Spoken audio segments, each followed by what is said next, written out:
Hi, I'm Florian Oppermann and I'm software developer at the Institute for Automation of Complex Power Systems at RWTH Aachen University. For about 2 years, I have been involved in the development of an open source platform that provides software solutions, including simulation, forecasting, state estimation, and more, targeting distribution system operators. The platform is called SOGNO. This platform is not meant to be run on a centralized hardware that we provide, but we are trying to enable everyone to set up their own version of the SOGNO platform that includes all the services that they need. To allow a seamless deployment of SOGNO, we are targeting Kubernetes as infrastructure, which can be hosted on a cloud provider or in-house hardware.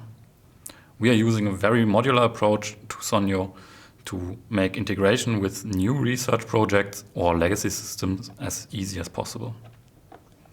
In this tutorial series, I will show you how to set up one of these SOGNO services called PyMFM. We will set up PyMFM on a lightweight Kubernetes system called K3s, which we will install in the next video. This PyMFM service is a relatively simple example of how SOGNO services work in general, so hopefully everything you learn here will be transferable. In this video, I want to show you how the structure of our service generally looks and how they should be used. Okay, so let's have a look. The PyMFM service calculates the preferred loading schedule for energy storages, depending on the parameters of the storage and the forecast of the future load. This is what we see here in this JSON file. This would be an example input. Here we see the parameter of the storage. Up here we have some parameters required by the optimization, and down here we have the forecasted load. We usually assume that the forecast is also created using SOGNO, but due to its modularity, it is up to the user to decide the source of the forecast. Okay, let's have a look at the API. To interact with the service independent of programming language and deployment details, we added a web API. This API follows the REST concept, where each part of the URL corresponds to an object type. In case of PyMFM, we only have one object type, the balancing job. In other services, it could be a simulation job or a forecast. To create this balancing job, you just post the definition of the job to the balancing endpoint using the post HTTP method. To do this, I will use Visual Studio Code with terminal and the curl command. We see here, I'm using the post HTTP method. I'm posting to the balancing path. I will accept a response of JSON. I will send JSON myself, and I will send the contents of the file I just showed you before. I'm authenticated as the user admin with the password admin, which obviously you shouldn't do in production. I'm saving the response to postresponse.json file. Let's see if this works. There we have it. What we have here, let me format this. What we have here is a file with the contents, and one of the most important things is we received an ID that we can use in the next step, and it repeated back our input that we just sent to the endpoint to make sure everything is the same way we sent it. So we can, for example, see that the time series is complete and wasn't truncated in any way or something. We can also see the status of the job, which is created. We just created the job. Nothing has been done yet. So next, let's see if the job has already finished. To do that, we use curl again. This time, we will still post to the balancing endpoint,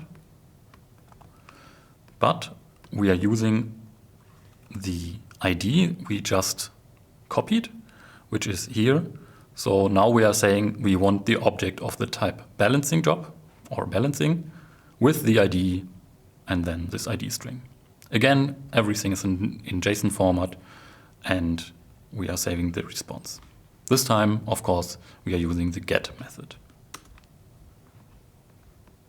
Okay, let's see the response. So again, here's everything about the job. We have the same input, so we can reconstruct what we put into the job to run it. But now we see that the status is success and an optimum was found. Additionally, we see the loading schedule for the 2 batteries we defined in the input. Using these endpoints, we can also delete jobs or list all jobs that are available on the service. I will not show this here right now. Let me show you what is happening in the background. First, the user sends their post request to the API. Next, the API responds with the job as it has understood it and creates an initial entry in the database. It also starts an optimization job in the background. Once the optimization has finished or has failed, the database is updated with the new status of the job. The user can at any point during this process access the current status of the job using the get method. Of course, there are some SOGNO services where the setup is more involved, but the process is very similar. Unless you want to join the developers in SOGNO, which you are very welcome to do, the difference should not really matter to a user. They only need to interact with the API. This API is based on Fast API, which means we get this nice Swagger UI automatically for free. Here we can see the basic structure of the data required to use the endpoint and how the response looks.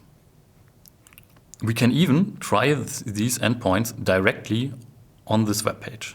The API itself is documented in the OpenAPI 3 standard, which includes schemas for all payloads, so we can run validation or even code generation directly from these. Great, that is already everything I wanted to show you for now. In the next video, I will show you how to install a lightweight Kubernetes called K3s. All you need for that is an Ubuntu machine with access to the internet and root access. See you there. Bye.